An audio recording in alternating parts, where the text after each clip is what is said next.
Raw DC was not very good. Nope. I'm Jonn Ritland, that is. The Derbinator. Are we even calling it anything different? I mean, or is we just calling it Raw DC? I'm so demotivated. And I can't think up of good wordplay for Washington, D.C. Demotivated Capital. There we go. Demotivated Capital. So, this is the go-home show for Mania. Not that you'd fucking know it with what they were doing. It felt like they were still trying to build and... They didn't do very good. They didn't. Now look, the matches were but they didn't want anybody to be injured. It's the last Raw before Mania, which is a good thing. Which is why they had to have Rey Mysterio in a match later. Right, and I mean, you know, they only mentioned it about 50 million times that WrestleMania is happening. What? Apparently. WrestleMania is happening. It's a good thing I took Friday and Monday off. Yeah, you know what I did? Took Saturday off, that's it. No, I took Sunday off. So, Stephanie comes out for her big announcement. She's not going to be the referee, thankfully. She's not going to be involved in the main event, thankfully. That we know about. But it is apparently a winner-takes-all match. Because the G1 Supercard has 2 of those matches. And now, whoever wins becomes the Raw and SmackDown Women's Champion. So Charlotte could win. And with their powers combined, the belt becomes purple. And then all of a sudden, Becky's on 205. Yeah, you know what? I'd watch that. I mean, kind of weird to have a women's cruiserweight, considering that all but 3 of the women are technically in that weight. So think about it though. Nia's in there. She's a 300.5-ounce Samoan woman. That's true. That's it. So 2. But the whole point is yeah, Stephanie did her announcement, did all this, and then we had Heyman and Brock come out for the same thing again. Except the way that he said it this time was very much in the note of people aren't excited to hear him do that anymore, and he knows it. And you know what? He says that Brock will violate Seth Rollins. Huh. Have fun on seeing that, folks. Have fun. Yeah. Because I'll never forget it. As long as I live. It's going to haunt me forever. This, it was the same tripe crap. I know what you said, yes. Heyman knows it. Heyman knows when things are getting stale. Apparently Vince doesn't, though. He's it up. He's it up. And then, I mean, that was stale before it went out of business. My opinion. You guys like ECW, that's fine. And then Seth Rollins comes down and basically gets in Brock's face and this kind of stuff, and then he kicks him in the dick. And kicks him in the dick. And then Nakamura's him. In the dick. He loses 5 matches in a row? And probably, but... He probably will do that. Yeah, and then he hits the curb stomp.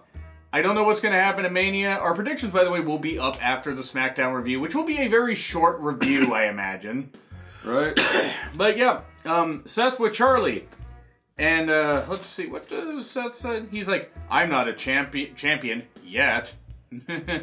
Yeah, Seth probably isn't going to win on Sunday. But we get a 8-woman tag, match here. That was a 6-woman. Yes. Oh no, that was later. The women got featured a whole lot here. Yeah. Bayley, Sasha. It was ladies' night tonight, and that was a welcome divergence from the usual 3-minute match. I like the Divergent movies.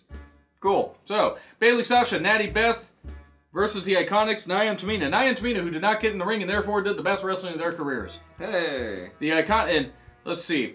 At one point, Corey was talking about, I think it was the iconic pose that Billy and Peyton do. It's like, it's very painful synchronized swimming, like martial arts. I don't know what the fuck Corey's saying. Me neither. Why is Corey still on both shows? Because they don't have anyone that can talk. But Corey can barely talk. Yeah. He's better on SmackDown than he is on Raw. I really think they need to switch to a 2-person commentary team on Raw. They do. And SmackDown, because I mean, what does Saxton contribute? Who really is Byron Saxton? So, it wasn't a bad match. The Iconics were basically carrying most of this, and Peyton got pinned by Beth. Beth, still doing damn well. Hopefully this means the Iconics will win on Sunday. Probably not. But Batista comes out, Washington, D.C., giving him a hometown welcome. A video package, and he says, Hunter, kiss my ass, and leaves. Goodbye, folks. Well, that build up for 4 words. Yeah, alright, whatever. Yeah. And then Elias is outside MetLife Stadium. Yeah, right. Just like your opinion, man. Yeah, Elias outside MetLife Stadium. Okay. We didn't get like 5 segments with him this time. I love Elias, but that was a bit too much last week. Jinder versus Apollo with a bunch of people around the ring, including EC3, people that are in the Andre the Giant Memorial Battle Royal. Mm-hmm. Apollo beat Jinder, and then a bunch of people gathered around and then were eliminating each other like the Battle Royal suddenly started. And Apollo ended up standing tall. I don't know what this means because the last few times I thought they were going to push Apollo, they have not done the thing. Maybe they might actually push him. Maybe this is Apollo's 13th push. It basically is at this point. And it'll end. Next Raw. I was going to say, think about it.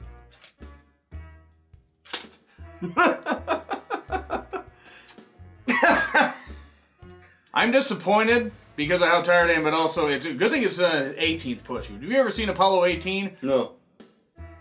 That's good, and I'm sorry if you have. God damn it, Chris. So yeah. The one person... Don't deep with my wordplay.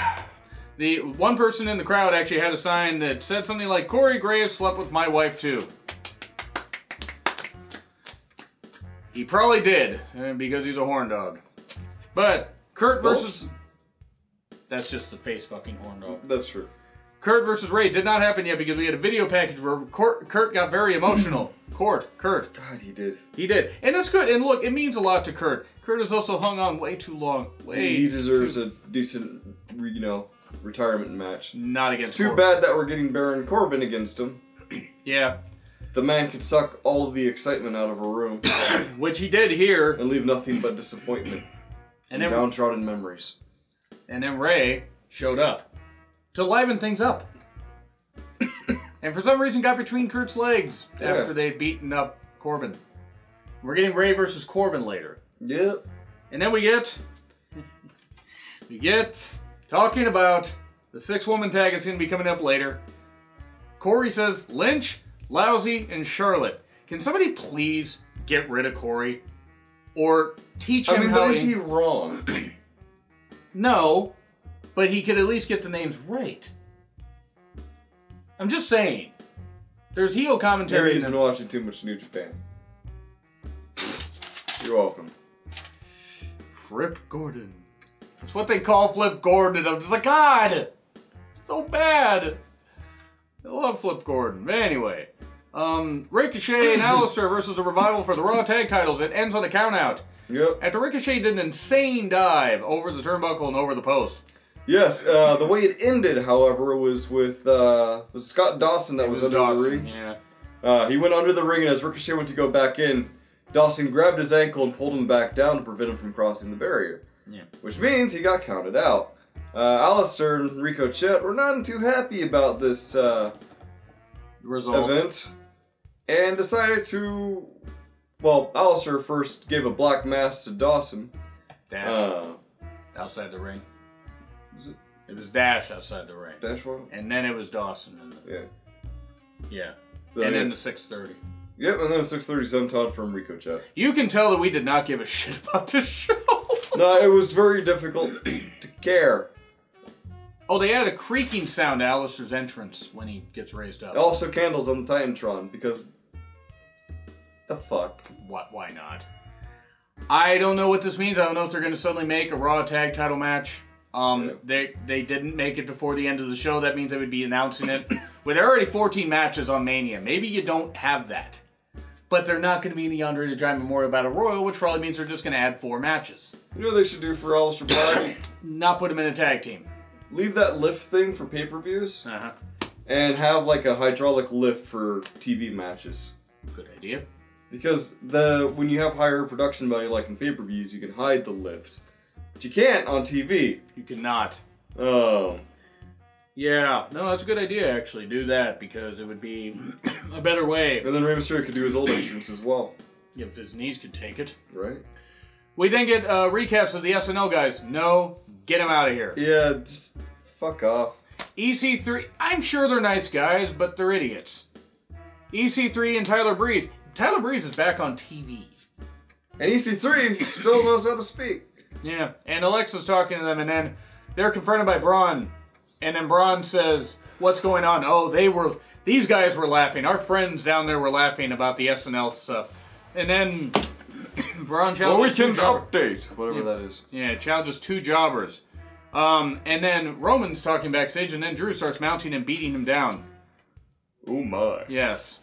And we're getting that match at Mania. Drew pretty much telling him that he shouldn't have accepted. Fight me, Roman.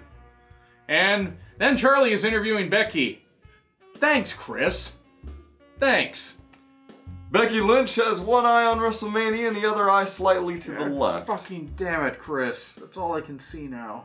Mm-hmm. God damn it. I'm sorry, it's not my fault she's got Shawn Michaels' eye. Still fucking hot, though. I don't care. I don't disagree. Yeah, Becky, Charlotte, and Ronda versus the Riot Squad. And if Becky, Charlotte, or Ronda attacked each other, or any one of their teammates... If one of them betrays, they lose their spot at WrestleMania. That did not happen, though. It went on longer than I expected, and then Liv tapped out instantly to Ronda. And then Ronda starts beating up both of them. And then cops show up. Actual cops. And at one point, Michael Cole says... This fiasco of a bit. Michael Cole said at one point, separate these three men. Cole, you deserve to have your head put on a swivel. Good God, you fucking moron. This went on forever. I feel like a woman. This did go on forever, though. Let's go, man. This really did go on forever. Yes, it did. I mean...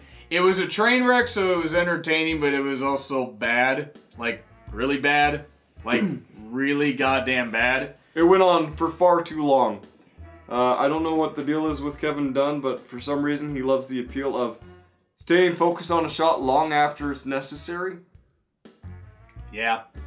And there's the window. Anyone who's taken a fucking semester of video production can tell them that was probably a bad idea. Yeah, but Kevin Dunn doesn't know what he's doing. He's only been at it for 30 too long. Plus years, right? Windows broken. And how did what was Ronda's contingency plan after she drove that car, that cop car a little bit while hanging? That showed you. I bet you're all afraid of. Oh no, you're not. It's just, and they're all arrested. And then of course, check out Big E's Twitter, by the way, in response to this. Mm-hmm. Because good God, was it funny? It was topical also, but. Yeah, this went on way too long. I didn't think... They really have botched this whole thing with Becky, Ronda, and Charlotte. They really have. It really comes down to production value, which we'll get into more because there's more production confuckery. There is. We get Heavy Machinery versus Rude and Gable.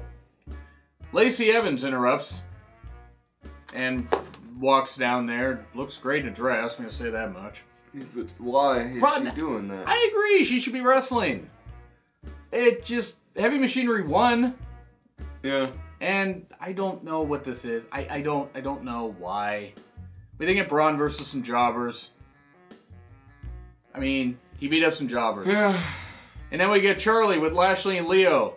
Eyes up front, Charlie. Yeah, she's had a very peculiar side in front of her. Fucking looking at Lashley's dick. She wasn't even looking at his pecs, for God's sake. Oh, she switched. But then we get on screen Finn Balor, and then they added fog to the room, but they also added fog video effects, which looked really bad. And then it was because Finn Balor was saying, he's like, that, you know, talking about his demon, and as the fog covered up the screen, it came back down, and it was Finn Balor as Demon Finn Balor, and then he like did this. Yeah, and I was like, Watch that, them there kids call it cringe. Is that what it is? Yeah, and it was because like the demon should maintain some level of mystique, and it didn't. No. And then they left him on camera for like a minute and a half. It seemed like it. And it was just made it more awkward as time went on. Yeah. Great as a surprise. That's a good one you have to show them me. You didn't have to say that Balor was going to bring the demon out. Should have been a surprise. You could have hinted at it. Yeah. You could have done literally anything else here. Other than that. Other than Sister Abigail. But... Oh, sweet Jesus. Yeah. Oh, God, I forgot about that. But no, it was just so weird. I'm not sold on Mania. I'm not. No, I'm not. It's one of those few times that I'm not completely sold on it. Like, they've got the main event, they've got Kofi versus Daniel Bryan, and that's about all I'm interested in, unless Apollo wins the Battle Royal. The Battle Royal, yeah. And but again, once again, we will have our predictions up for Mania after the SmackDown review. So let's get to Ray versus Corbin. It was not good. Ray was having to carry. Look, Corbin isn't horrible in the ring. He's just bland and boring. And Ray had to carry. He's the Adam Cleary of wrestling. Adam Cleary's better. Yeah, he's better than Corbin. I get a laugh once in a while at what, Cleary says. Anyway, Ray lost. Oh no, we had a good laugh at Baron's expense at one point. You could call me Daddy. Ugh.